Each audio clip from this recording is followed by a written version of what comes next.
Okay, I started the YouTube. Just in time. Finally, a brief note that all activities of Dharma Friends of Israel are sustained by your generosity. We will post link details in the chat for anyone who wishes to contribute. Your donations will be offered to our teacher as a token of our appreciation, and will support the future activities of Dharma Friends of Israel. Foreign nationals can use PayPal or international bank transfers, and Israeli nationals, please use credit card, BIT, or bank transfers. And I'll put all the details for donation in the Zoom chat. And now it is my great pleasure to invite Miriam to please lead the preliminary prayers. And I will share the preliminary prayers. So Miriam, if you can unmute yourself.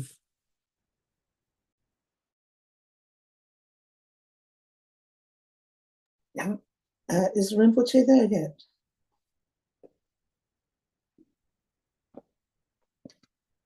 Okay. I don't know if Rinpoche is here. Okay, I think we should do that when he's here, actually. Okay, so we will wait. Yeah. We will wait. Okay. Thank you.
Welcome, Rinpoche. Welcome. You can unmute yourself now. Thank you so much for accepting our invitation to teach us, especially during this very difficult time. Thank you very much. Welcome. Can you unmute yourself, Rinpoche? Good morning, Rinpoche. You can open your microphone. Oh, now you can. Now you can. Sorry, I didn't do it here. Now you should be able to.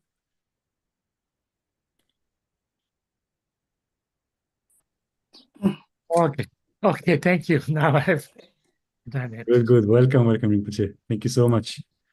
Thank you. Okay, so we will begin with the preliminary prayers with Miriam. Okay. Thank you.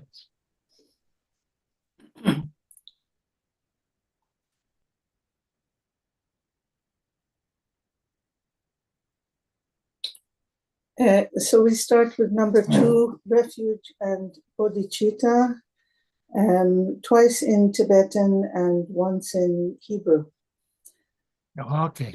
Okay.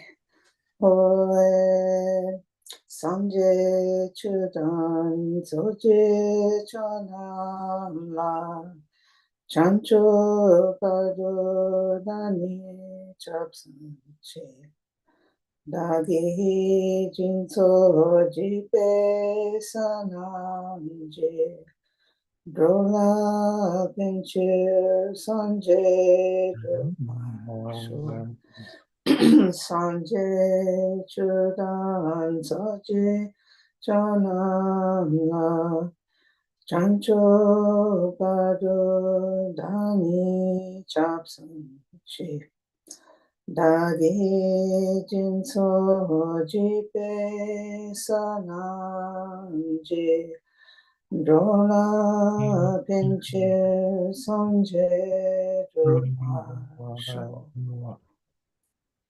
בבודה, בדרמה ובקהילה העילאית, אבקש מקלט עד להערה, באמצעות המצבורים של נדיבות וכולי, לא אשיג בודהיות כדי להועיל ליצורים הנודדים.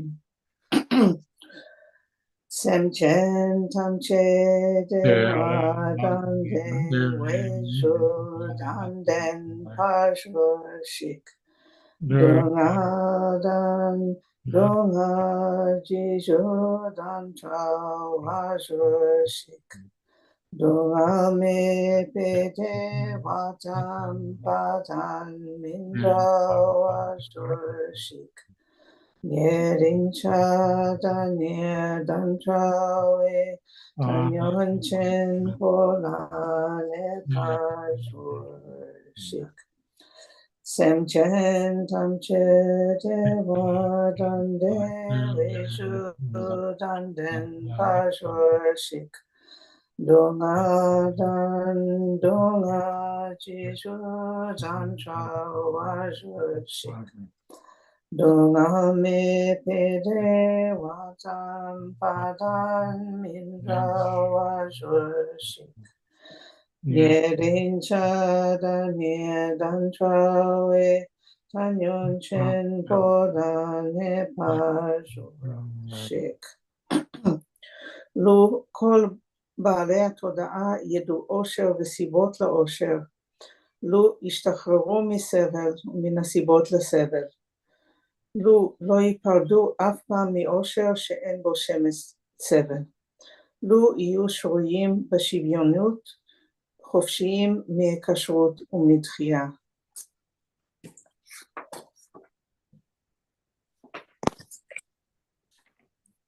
Thank you. Thank you. Attenzione Rinpoche dagi shogo temide.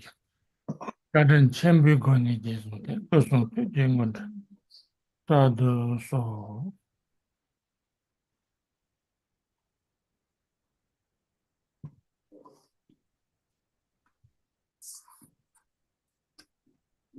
So, welcome everybody. And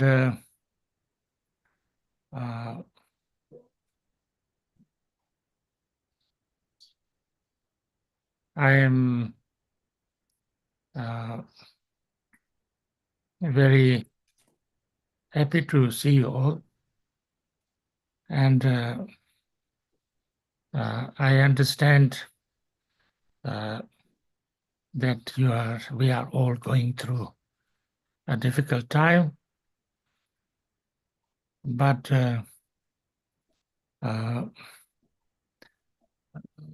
we are always going through difficult times because we are in the samsara.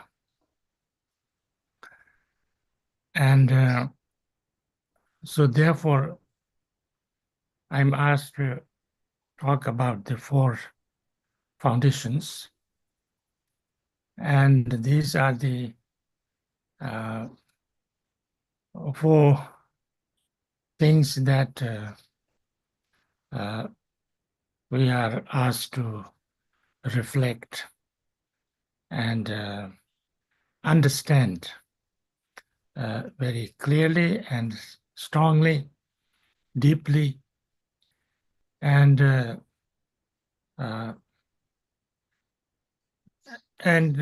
continue to contemplate on this, continue to understand this, and become aware of this. Because if we can really contemplate and understand this 4, what we call foundations, then we would become clear why we are in this situation, and also we would feel very clear that we need to transform ourselves. So therefore, we will really try to practice Dharma seriously if we have a clear and really deep understanding of these 4 foundations. These 4 foundations are usually precious human life, impermanent, samsara, and karma. And usually it is also taught and explained and also contemplated in this sequence most of the time. But today I think I would like to start with samsara first. Although these 4 things, it's not necessary that one is the first and then the second and third. It's not necessary in this sequence. It's all, important aspects of life, maybe we can say, that we need to understand, we need to contemplate, and we need to kind of integrate this in our lives. I wanted to talk about samsara first, because I think it's so important and so useful to understand samsara first, because that's where we are now. I feel that when I was kind of going through this kind of situation, when I came out of Tibet, or we were, like running away from Tibet, when I was 5 years old, and we were in quite lots of danger and, all kind of problems, as you know. And also after we arrived in India, we had quite difficult situations where we knew nothing, we knew nobody, we had nothing. So in this situation, I feel now that although it was not easy, it was a little bit difficult, but I don't feel that I have too much of a trauma in me. And I feel that that's because we all had some understanding of samsara. So we used to tell ourselves when there are lots of problems and there are dangers and there are like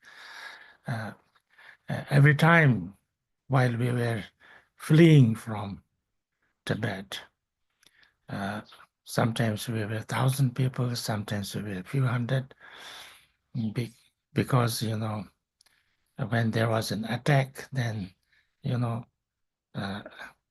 everybody will scatter, and then sometimes, then slowly, some of them were killed, some of them get arrested, some of them go another place, lost, and then we would, those who are together, we would say, and I remember, although I was just around 5 years old, they said that this is, you know, we could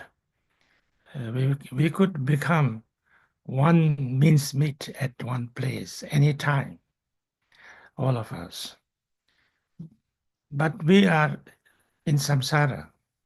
So that's the nature of the samsara. In samsara, there's always problems, there are always difficulties. We didn't do anything wrong that we had to be kind of punished in this way. But people told us that, you know, that doesn't matter because people are samsara. We are in samsara, but everybody is in samsaric state of mind, and in samsaric state of mind, people are under the influence of all the negative emotions and negative habitual tendencies. So they have lots of misunderstandings. They have lots of hatred and, you know, anger and ill will.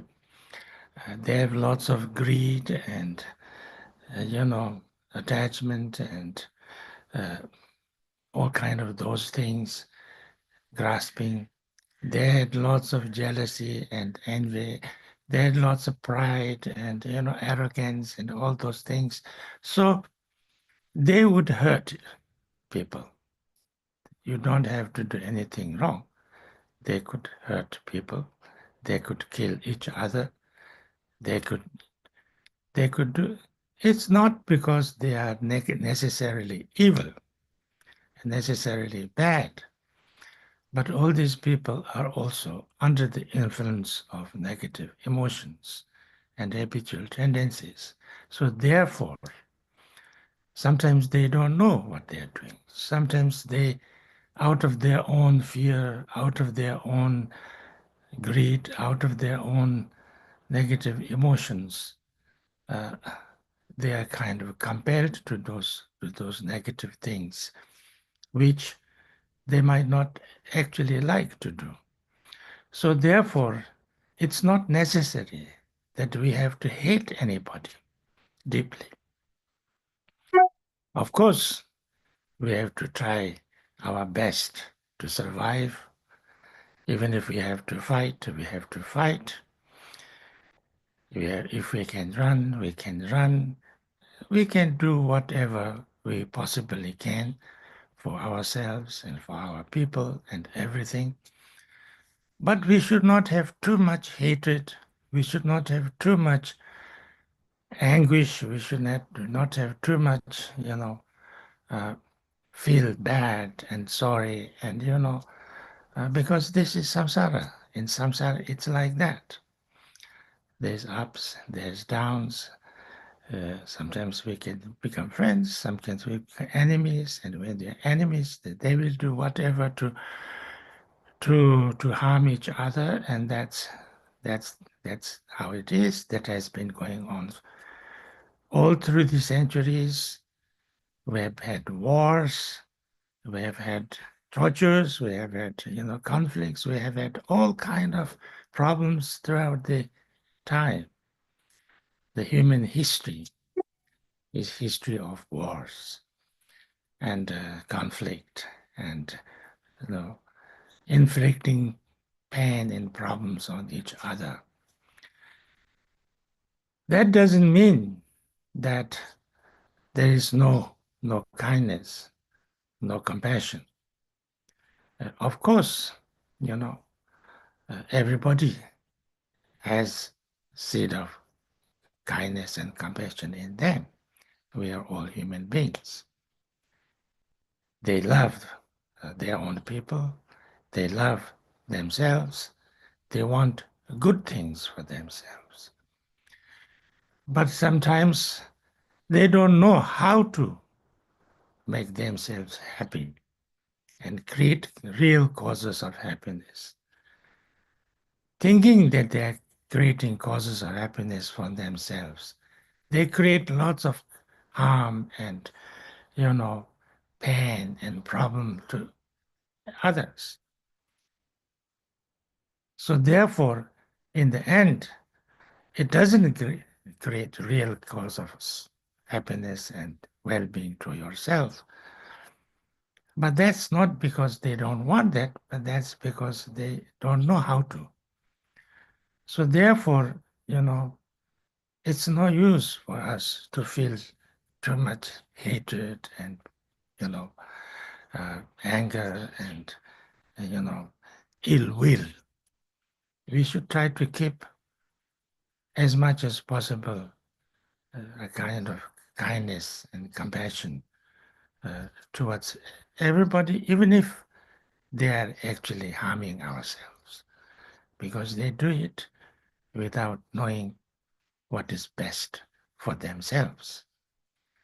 So therefore, we kind of, when you get a little bit of understanding of this, you start to become, of course, you have your problems, you have to do things, and sometimes you have to do things which are not right also. You don't think this is the right way to do, but you get into circumstances to protect yourself, to protect your own people, and or to actually sometimes even prevent others to do terrible negative things.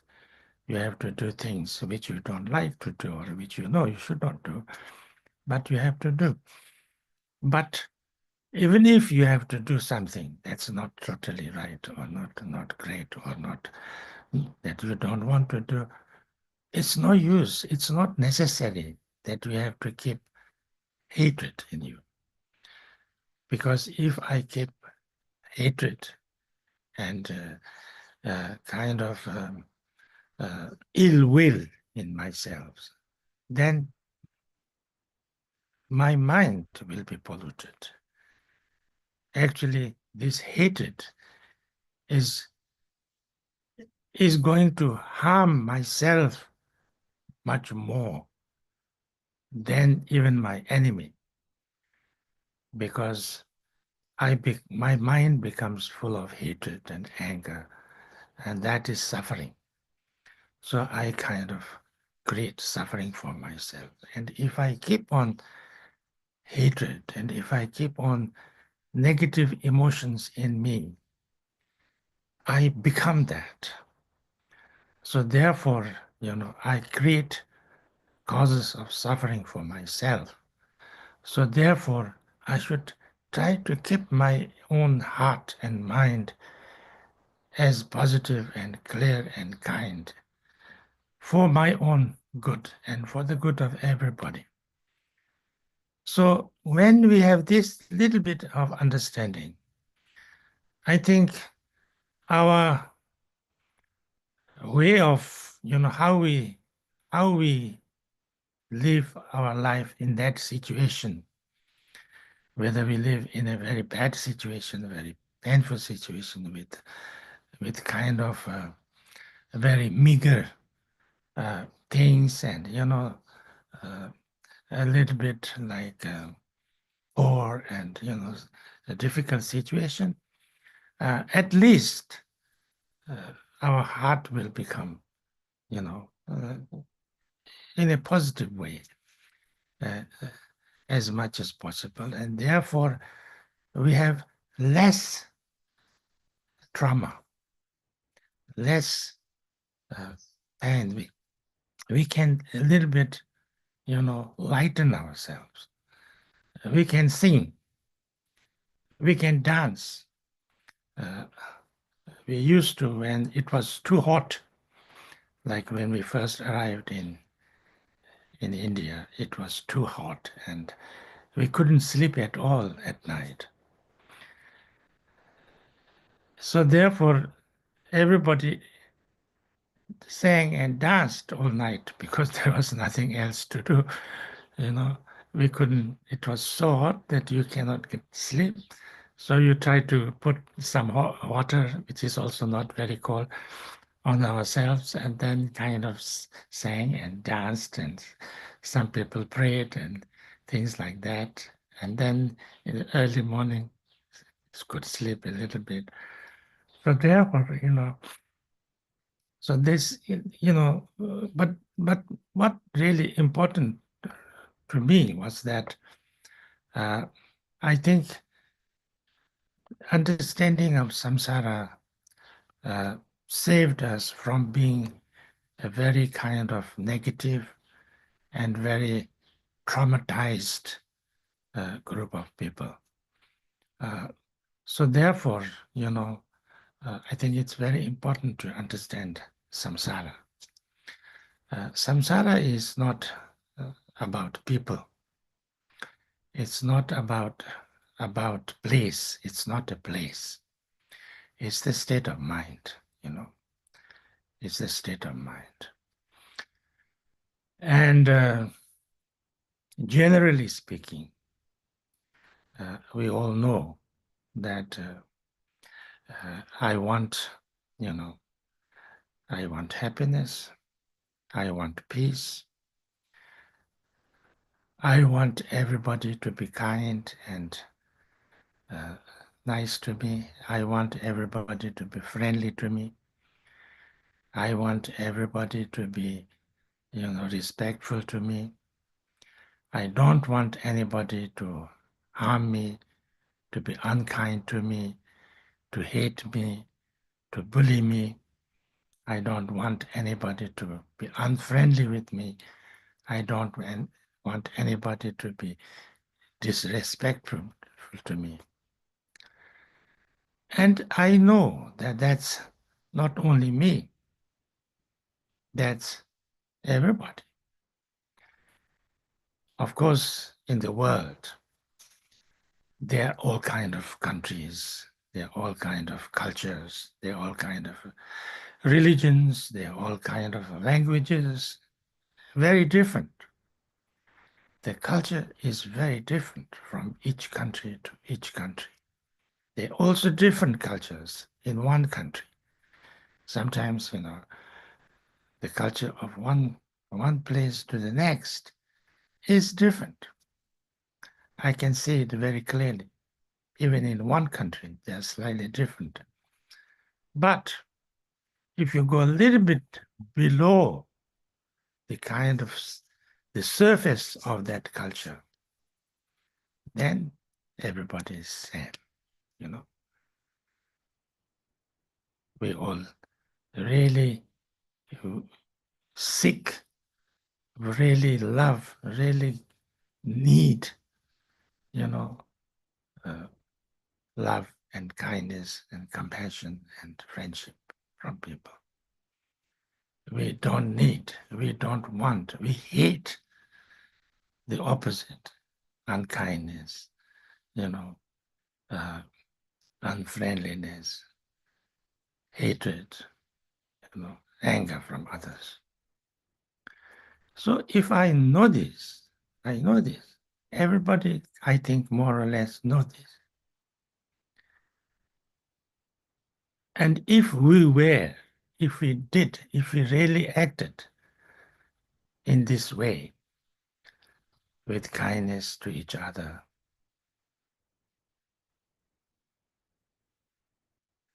tomorrow there's no problem on the earth. There will be no wars. There will be no conflicts. There will be peace. It will be so good. The world will turn into a heaven. I think everybody knows this. And it doesn't take much. It's just that we have to be kind to each other, and that's it. And we all want people to be kind to ourselves. And not just that, but I feel good if I feel kindness to others. I feel good if I feel friendly with somebody. I feel good, to have somebody that I respect. So if all of us want that and enjoy that, and know that if we do that, then there's so much goodness, so much joy, so much happiness, peace, prosperity, everything. But we don't do that. Why don't we do that? Because our mind is in samsaric state, because we are in the samsaric state of mind. We know, but it's not something we can act. We have too much. Maybe you can, in Buddhist terms, we call it ignorance. We deeply don't know that this is something I can do and everybody can do and should do. We cannot believe that this can be done. We cannot believe that everybody can be kind to each other, although we like everybody to be kind to each other. We think we have to fight. We have to, hate each other. We think greed is good. The more I want, the better it is for me. Wanting more and more is a good thing for me. We think attachment is good. Greed is good. Wanting more and more is good. We act with jealousy and envy. And we think there is no other way. I have to compete with everybody. I have to, and if I have to have jealousy and do that way, then it's not kindness. There's no friendship. The competition doesn't become friendship. Friendship has to be sharing and helping each other to become better. We don't know how to do that. Although it will be much nicer and maybe more actually profitable, more useful if we work together, help each other to progress. But we don't do that. We think that somebody progressing is bad for me. Somebody getting something better than me is not good for me. So therefore, all kind of jealousy, all kind of envy, So therefore, we have envy, we have arrogance, we have pride, negative kind of pride. So therefore, especially lots of, ignorance. So if our minds are under the control, under the, our mind works with these emotion and state of mind, then we do all bad things. We get hurt. We are afraid all the time. We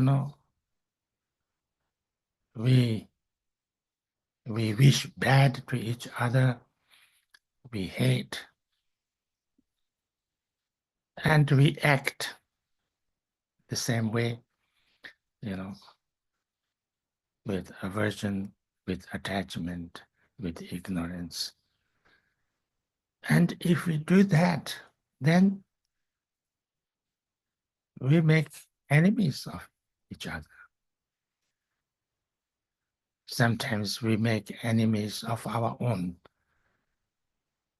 brothers and sisters and relatives and family members also. So therefore,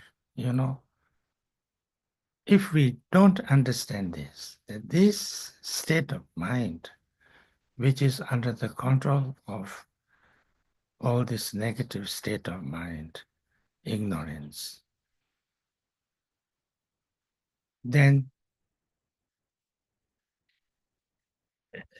even if we have all kind of good systems of government, we know lots of things, we become very intelligent, and we can make lots of technology advancement or anything. It can't bring real peace in the world. It cannot bring true happiness in ourselves. We cannot really bring joy to each other. So therefore, this samsara is the real problem, the only problem, the true problem. And that is in each of us,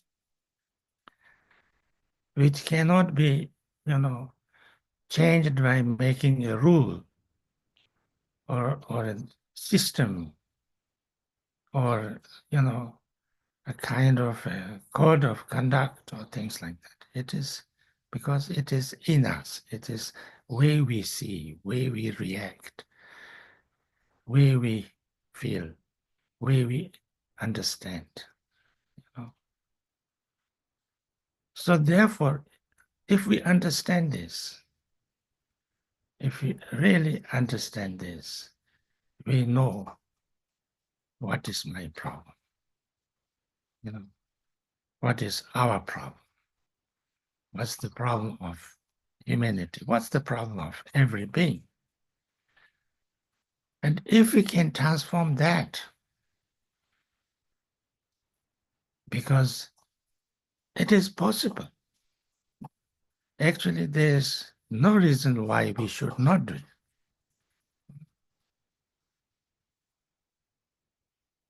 If we could do that, I would be totally, a good, very good human being. I would have peace in my mind, kindness in my mind, clarity in my mind. I would have total peace and tranquility and wisdom and compassion in my mind. You know?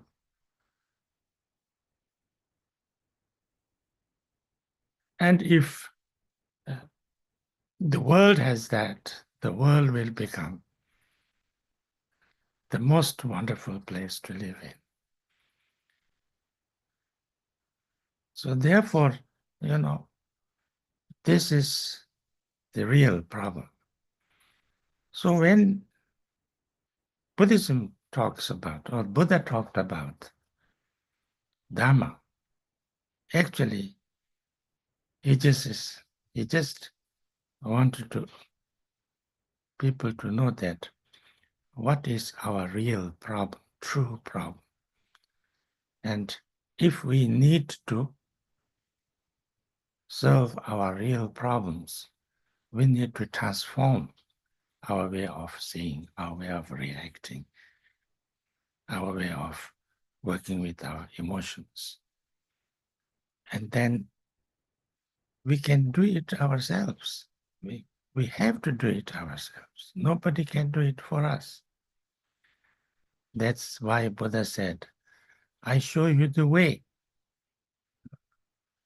I cannot do anything for you. I can just show you the way, and you have to get your own freedom, liberation. You know, and that's what we call, from Dharma point of view, that's the practice. We should learn what's the real issue, the true problem, what is the real causes of suffering, and then we should try to learn how to change that, how to transform that, how to make ourselves understand and train it in a different way. You know? If we worked on that, that's what we call Dhamma practice. You know, the Buddha used to say all the time, Guru Padmasambhava said it again and again. He said that Nyumo Sena Chula Sajume. That's what he said in Tibet. If your klesha, you know, all these negative emotions and state of mind, including ignorance, has one word in Sanskrit called klesha. You know, this word klesha, which in Tibetan we call nyönmupa. And this includes not knowing clearly and not understanding what is good for us, what is true nature of things, what is true nature of ourselves, ignorance. And the group like hatred and anger and ill will and kind of those group of emotions and reactions and thoughts,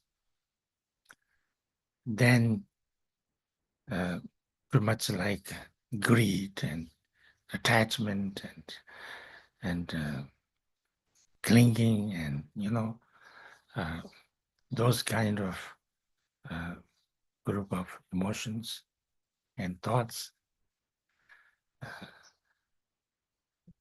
Mainly these three, and sometimes jealousy and envy, which is kind of a combination of aversion and attachment.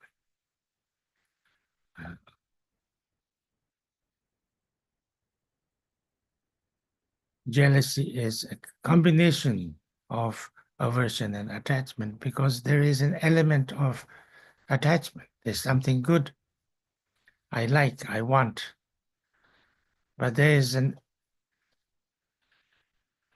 you know, element of or section of aversion that I don't want.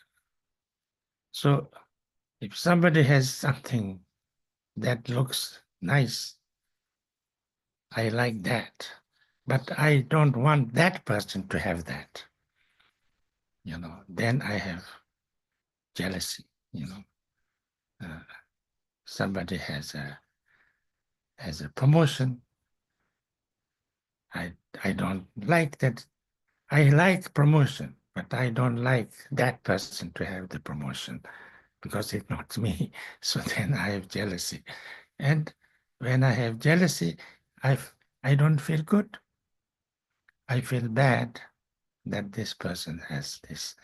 And so therefore, it's both, so together. And then arrogance is, kind of the combination of again, something good. And, but I don't know how to carry it. So I have a little bit of something nice or something good. Or somebody says something nice about me.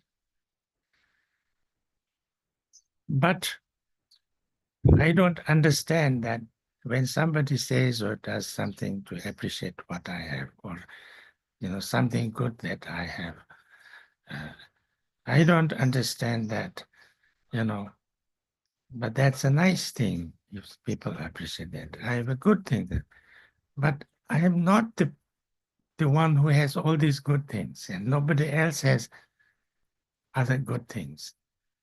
So instead of making myself more humble, more humility, and be more nice and kind to them, I feel I am so great. I know everything. I don't need to learn anymore. I don't, need to respect anybody. Then you become arrogant. So therefore, these two, ignorance and, attachment makes you arrogant. So these five, although they are, if you want to kind of detail, make there are so many different kind of, negative emotions. And when Buddha talked about his 84,000 teachings, he says he tried to teach people how to work on 84,000 different ways of expressing this negative emotions or transforming this negative. But if we really understand these five deeply, it's kind of included more or less. So therefore, if we work on that, if we really understand that this is the practice, I need to slowly and definitely want to transform this state of mind in me. If I really say that to myself, make a decision, clearly understand this is called renunciation. Renunciation sometimes is described as, the real wish well to yourself. Somebody who has the wisdom to understand what is the best thing that you can do for yourself and others, and really wish to do that, is renunciation. And that is like, I want to transform my samsaric state of mind, my negative state of mind. And through two things. because actually it comes down. The negative side is this, there are many, but to compress together, maybe you can say the five Yuan Bomba or 5 kleshas. But the positive side, opposite of that,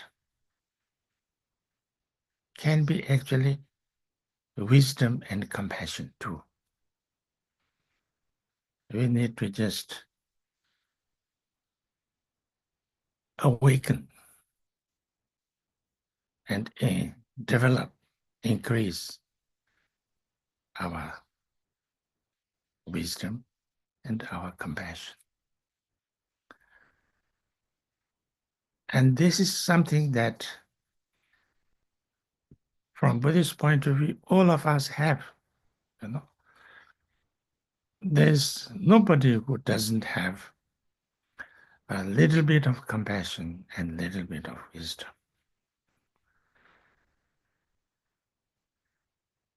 We have love. We wish well, at least to somebody, maybe our own loved ones, our own children, our own people. We have compassion. We have kindness. We feel good if we feel kind and compassion. We don't feel good if we feel anger and hatred. That's why it is clearly we can see it clearly that anger and hatred is not our true nature. Kindness and compassion is our true nature, because we feel relaxed, we feel at home, we feel good, we feel, joyful when we experience kindness and compassion in ourselves. We feel good when somebody reacts to me with kindness and compassion. We feel so joyful having that. We feel like at home. So therefore, why not? It's more joyful, it's more nice, it's more,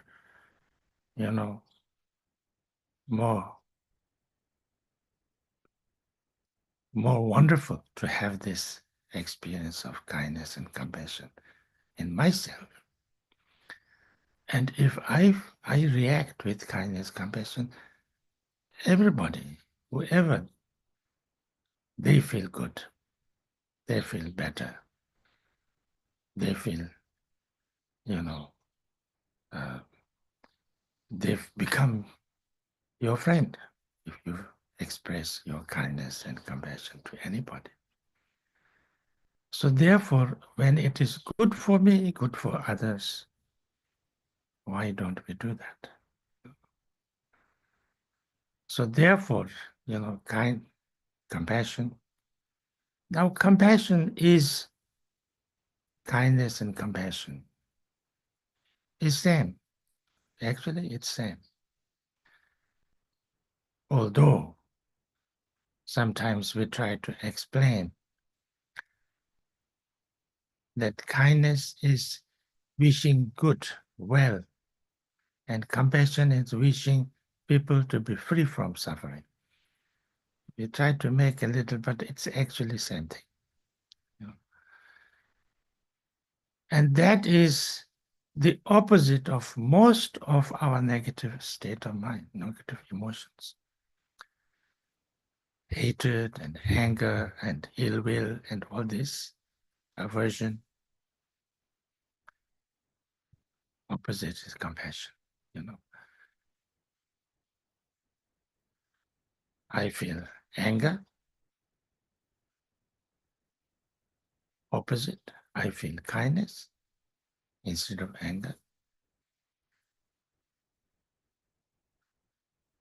And I feel kindness and compassion instead of jealousy. Jealousy is if somebody has something or somebody does something, I feel bad about it. If I feel good about it, rejoicing, that's compassion. That's kindness. If somebody has something good, why should I feel bad if somebody has something? So if I feel good that somebody has something good, I feel kindness and I feel compassion. That's compassion. Also, opposite of jealousy is also compassion. Opposite of greed is compassion. Because greed is I want. Compassion is I also want, of course, but I want others also want it. I want to give. I want to help. I wish well to everybody. So greed, attachment, clinging, all attachment is like this. Compassion is like this. So, yes. So all these, whether it's aversion, anger and hatred, attachment, greed, this group, and envy and all this group, and even like,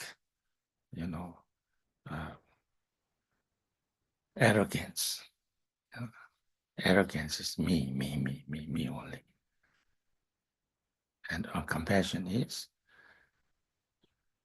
think about others, respect others.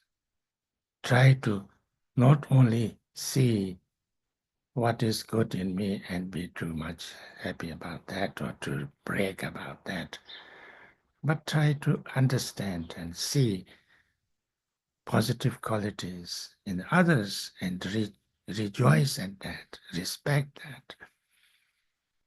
That is also compassion. So therefore, all these is compassion related, the opposite. Now the ignorance, basically opposite of ignorance is wisdom. Wisdom, ignorance is not understanding, not seeing, not knowing how to grasp or how to see the real nature, the true situation. What is the true nature? To understand the facts, to understand the clearly seeing what is what, is the ignorance. And wisdom is the opposite of that. To understand, to see clearly, to really know how to react in a way that is very clear and, without unclarity, without, the wrong way of seeing. We know what way of saying, what way of reacting is good for me and what is reacting is good for everybody. If I know that, I want kindness, and therefore I also know that everybody wants kindness, and if we can be kind to each other, that is a very good thing for everybody. If I know this very clearly, that's wisdom. Because that's the fact. Similarly, all the other things, like, even like in these 4 thoughts, if I appreciate my life, if I appreciate something good in me, and I know that this life I have to live in a way that will do something good, helpful to everybody and helpful to myself. And I know how to do that. That's wisdom. And also, if I knew that although the way I'm living, is okay, but everything is changing, everything is moving, everything is impermanent. There's nothing that can be same all the time. If I have going through a bad time, this will also change. If I'm going through a good time, this will also change. There's nothing in the world which doesn't change and change quickly. If I know this very clearly, impermanence, that's also wisdom. If I know that these kleshas are the real cause of problem and suffering, and kindness and compassion, and understanding that is really the solution, how to transform myself. If I knew that very clearly, that's also wisdom. So therefore, when I understood the wisdom, then I can also change. I can change. I can transform. Instead of reacting with anger, hatred, greed, and all these things, I can react with kindness and compassion. If I know that, that's also wisdom. So therefore, we all can have wisdom. Our wisdom we can develop wisdom. So therefore, to know that this is what I am going to do, I'm going to understand, I'm going to increase my wisdom, develop my wisdom, awaken my wisdom and compassion. If I see this very clearly, then, I'm on my path. So therefore, that's why I wanted to, discuss first time, in this, that samsara, because that's the, and then also, to understand that how I act, if I act with positive, like kindness and compassion and trying to help and trying to benefit or trying to do something with good intention, positive thoughts, and with kindness and wisdom, it will bring something good for me and good for everybody. If I acted and reacted and if I accumulated lots of negative emotions, negative reactions, negative way of being, then it will bring more pain, more problem, more difficulties for myself and others. If we understand this, this is karma. This is also wisdom.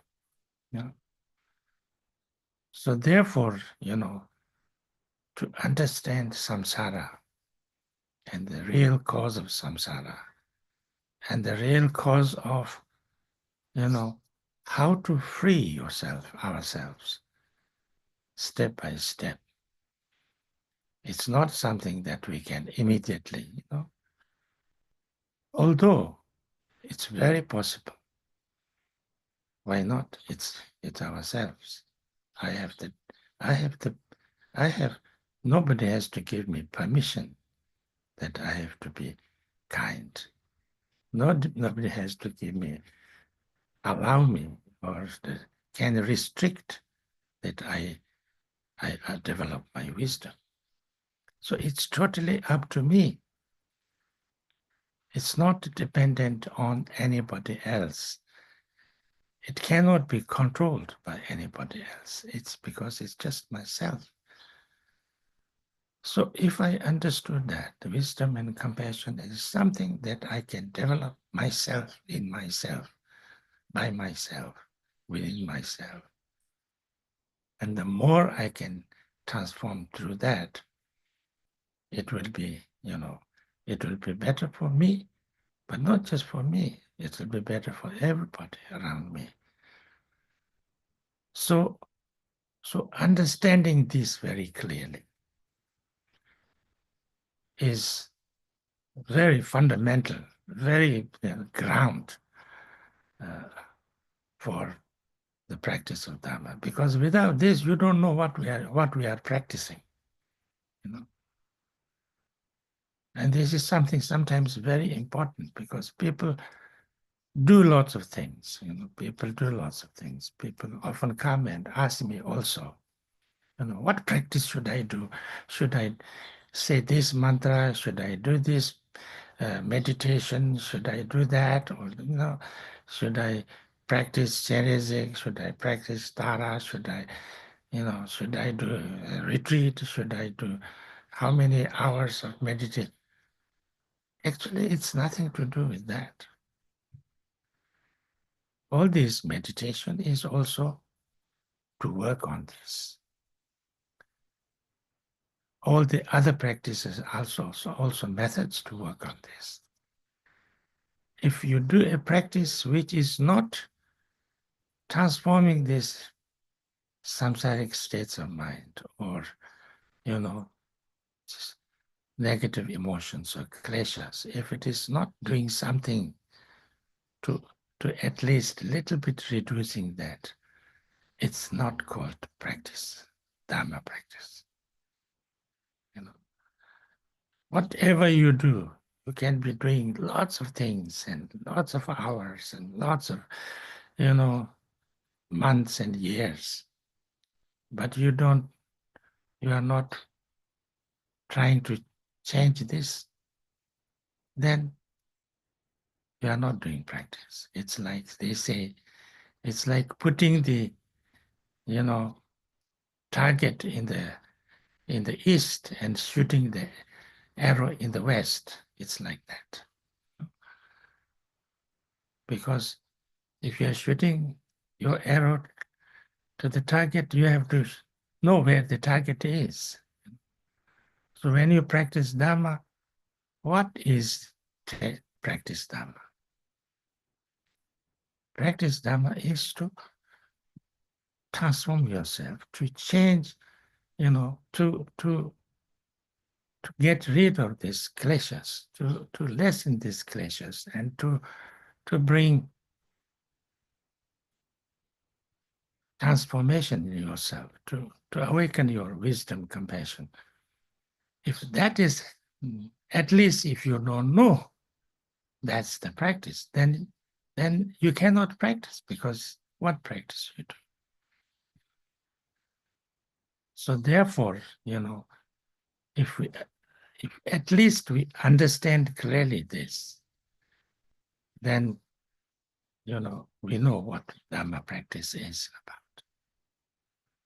It has nothing to do with what you believe in. It's nothing what culture you follow. It has nothing to do with any of those things. It's just this, that you have to, understand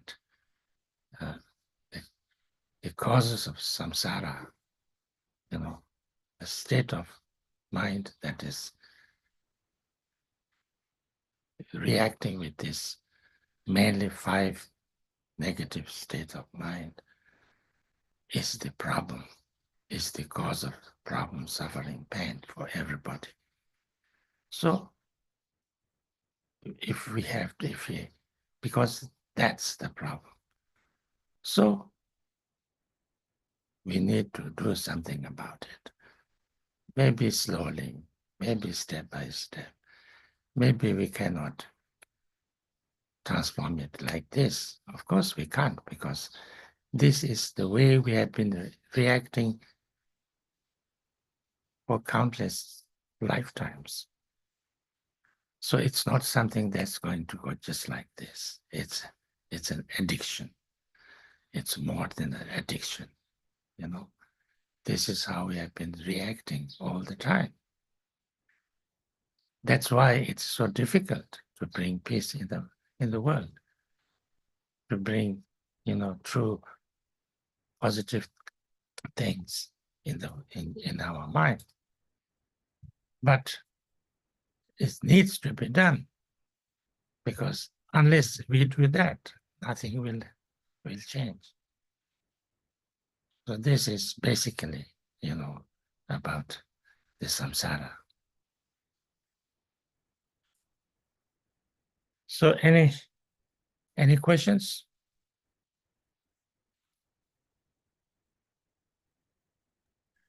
Thank you very much, Rinpoche. Yes.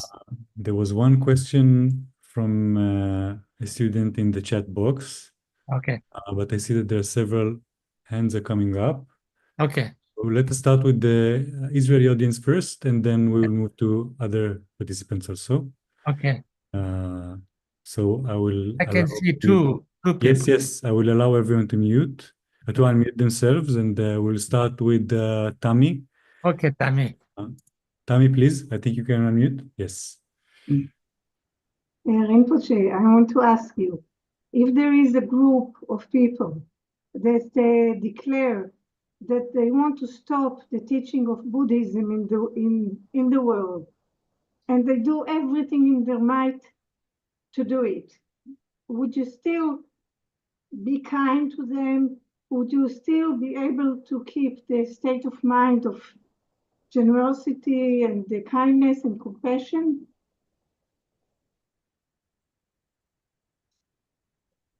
You know, there are people like that. There has been people like that. There is people like that in Tibet. You know, this the Chinese communism tried that. You know, they destroyed all the monasteries. They either killed or imprisoned or made them leave their precepts. All monks and nuns, you know, there was not one monk or nun could live since 59, except one. There was one Kempo called, maybe you heard about him.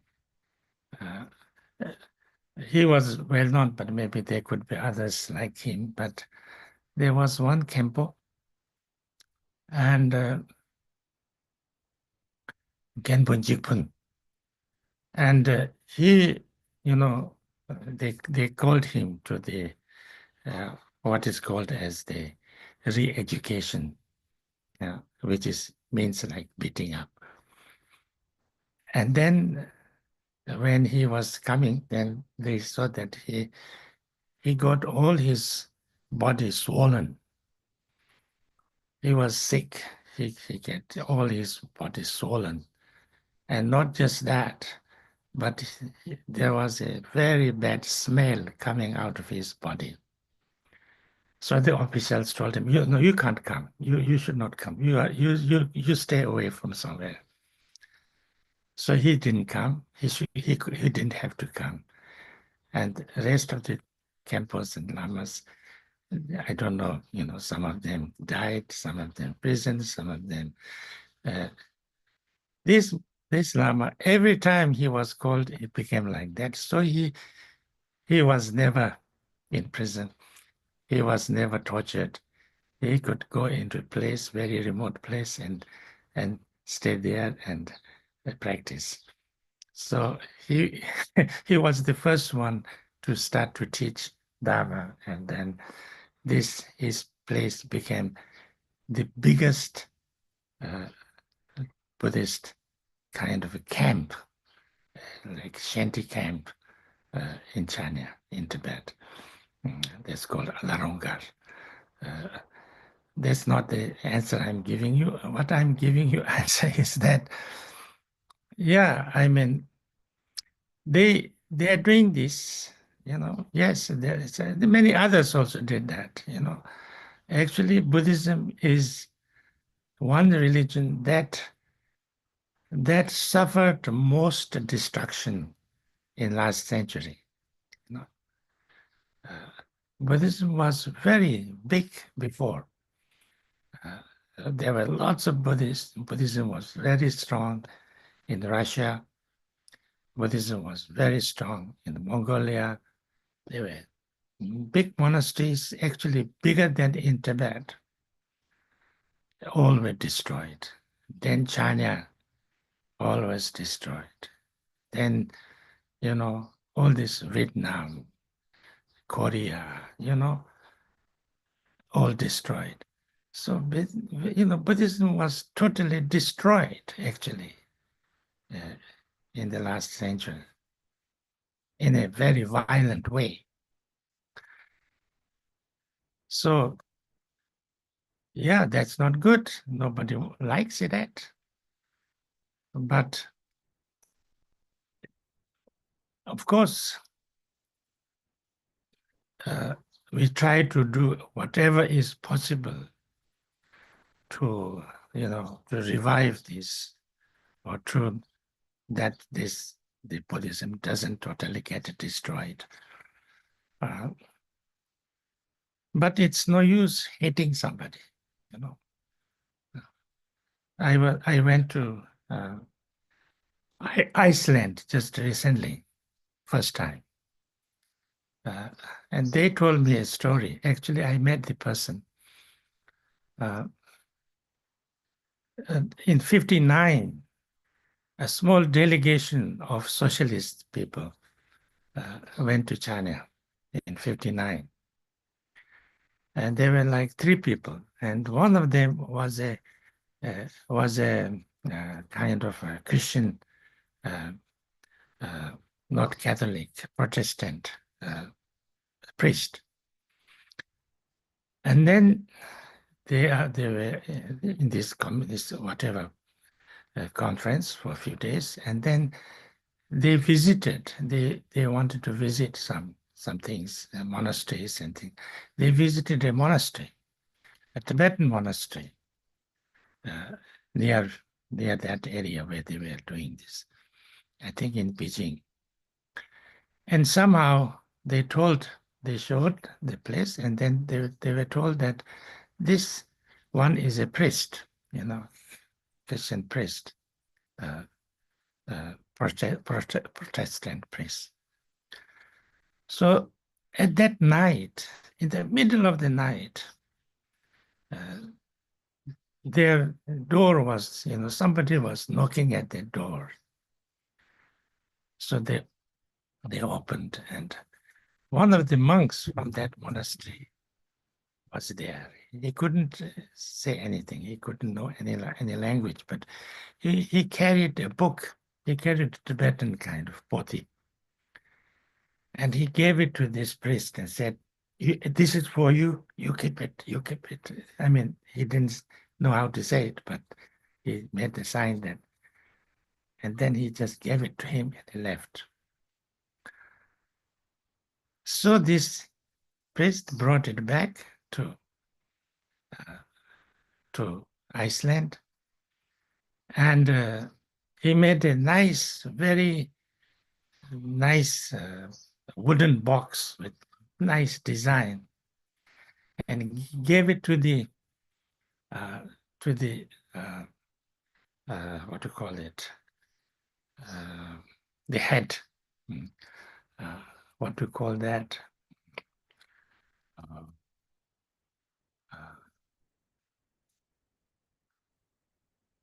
What do you call the Protestants? The head.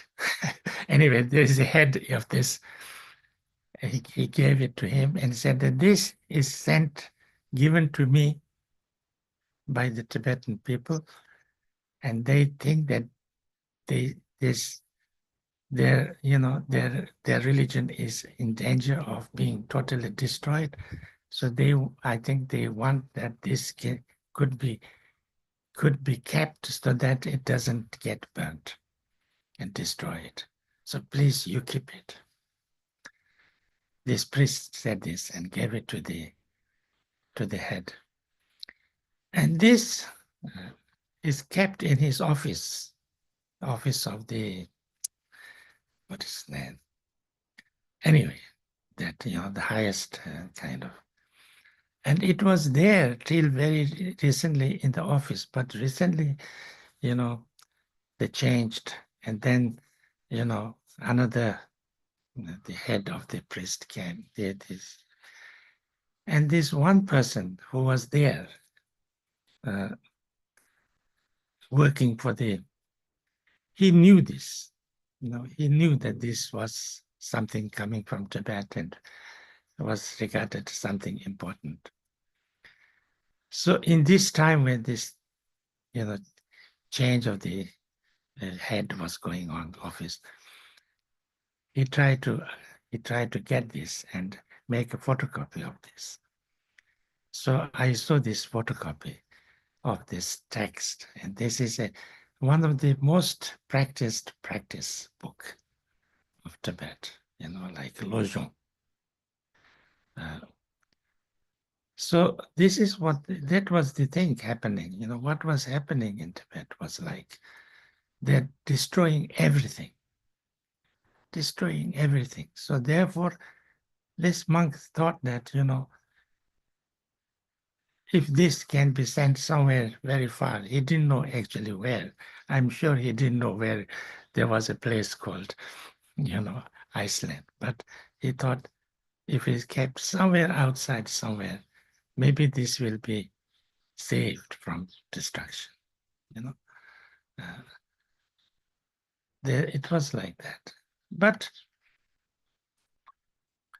of course, the Tibetans did fight. It's not that they were totally right, especially in Kham, where I come from. They fought with guns. Of course, it was not very effective because lots of people had guns, like my parents also.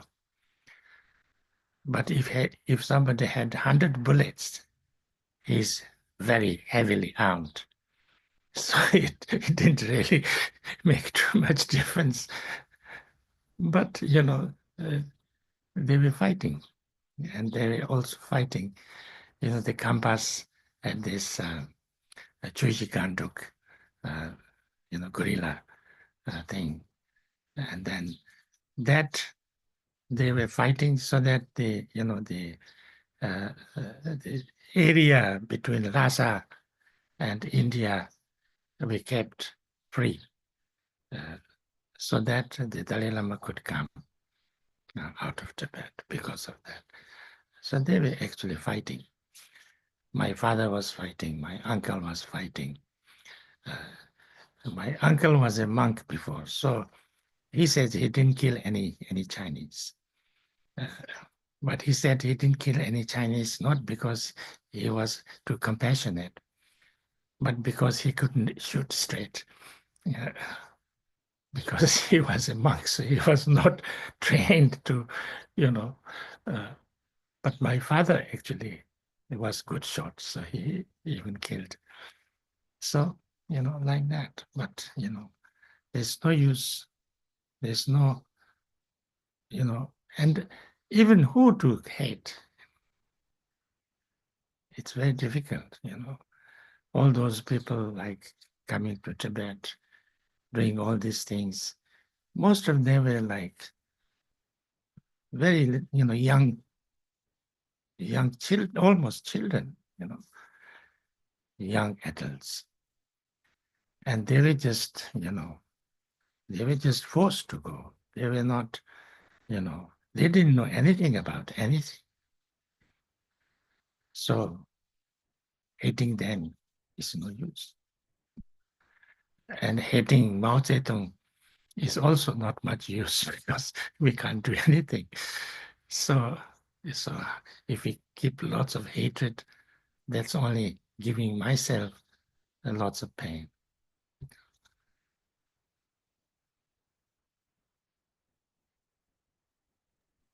Thank you very much, Rinpoche. Shmuel, next. Genda, what is it like to not be in samsara? I think I am still in samsara, so I don't know. But if you have more kindness, more compassion, you feel more peace. You feel more good, more positive. This is very important, I think, to understand. What you have to do in the circumstances that you are in is one thing, but how you react with your emotion is another thing. It is possible, I think, that you could be actually fighting even with weapons, but at the same time have kindness and compassion, because what what situation you are in is another thing, but how you actually feel is another thing. So therefore, when you are free of samsara, means when you are free of all these negative emotions, you don't feel hatred, you don't feel anger, you don't feel too much greed and attachment, jealousy. I think then you feel very good. You can't become too much like overwhelmed by your emotions. You don't. So you feel. I think you can face anything in any situation you are in. It's easier to deal with these things.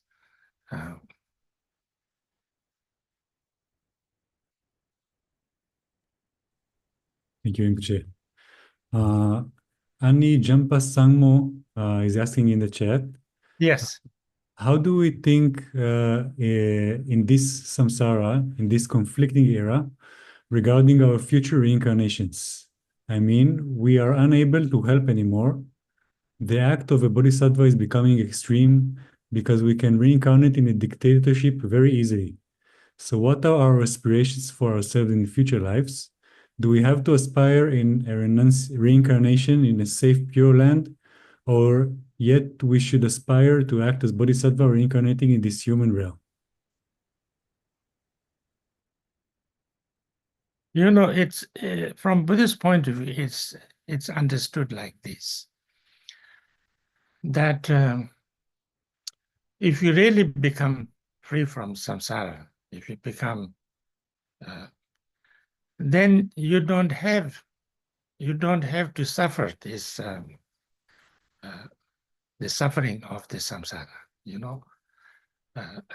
Since you don't have, you become free from fear, and you become free from, like expectation, and even they say that free from fear and hope. This could be misunderstood. It's not hope that I don't want anything good, or but you don't. There is nothing that you are not totally okay. You are totally okay all the time. So therefore, you don't. When you say hope, that means like I need something more. I wish something more. So if you are free from samsara, you don't have that. So therefore, if you are in that state of mind, you could be in the worst of the samsara, and still, you know, they say it's like that. If you are in that state of mind, you could be in the worst part of the samsara or samsaric, kind of world. And you will feel as if you are going from one beautiful garden to another beautiful garden. You don't feel the impact of the samsaric suffering. So therefore, you know, it's not like now I have to get out of this world where there are samsaric beings. That is not necessary. But going to, you know, Pure Land is not that you don't want to help. This is also very important. They say that if you are born in the like Sukhavati, the Buddha field of Amitabha, it is said that you are born there on the flower, so therefore you have, you know, you're just born there, no father, no mother. And so therefore you already know where you come from, what you are, you know, and whatever you need comes naturally, so you don't have to work, you don't have to, you know, get a job, you don't have to earn anything. And you can go wherever you want immediately. If you think about another world, you are there. If you think about another Buddha, you are there. And you know what's going on in the kind of world where you come from. So if some of your, you know, people are dying or something like that, you can go and help them to bring to the right path and things like that. If you want to be born in say, like human world, you can be born in a human world. You can do there whatever, you know, bodhisattva practices you want to do, and then you can come back, and it's just a few minutes. So you can go and come anytime you like. So therefore, it doesn't matter whether you go to the Day1 or, you know. So therefore, it's if you when you are dying, if you focus your mind to go to a Buddha field like Day1, it's not you are stopping to, you know, to work as a bodhisattva. It's not. It's the same.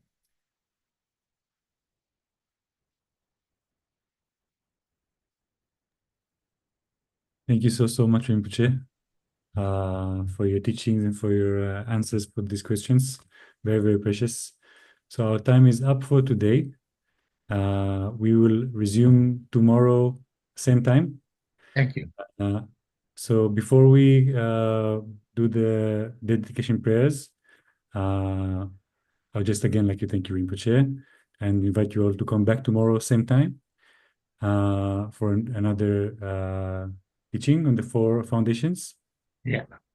And yes, and again, I would like to remind you all that all of our activities are done on the basis of donations, and all of our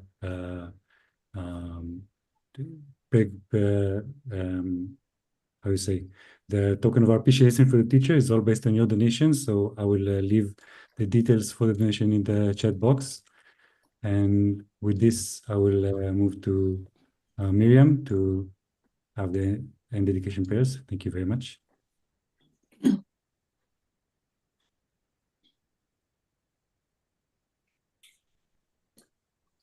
Oh,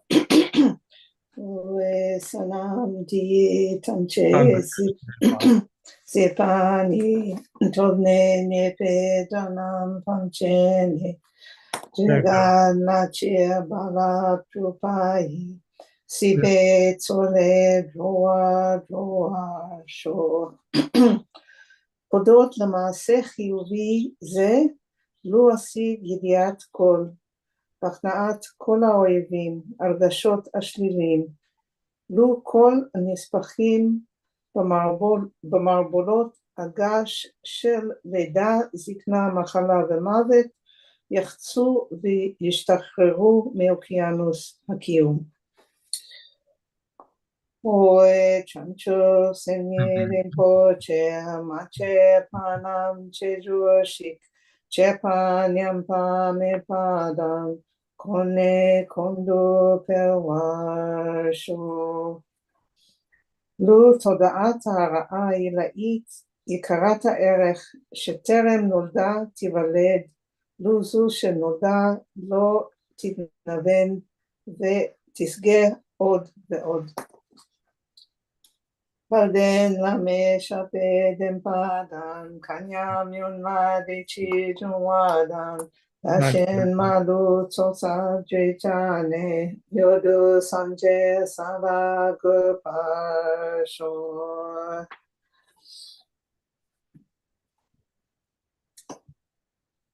Thank you very much. Thank you, Rinpoche. See you all tomorrow. Thank you.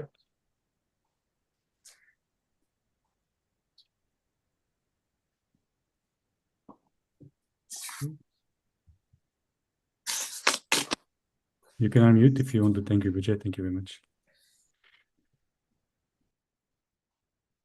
Thank you very much, everyone. Thank you, Rinpoche. Thank you, everyone.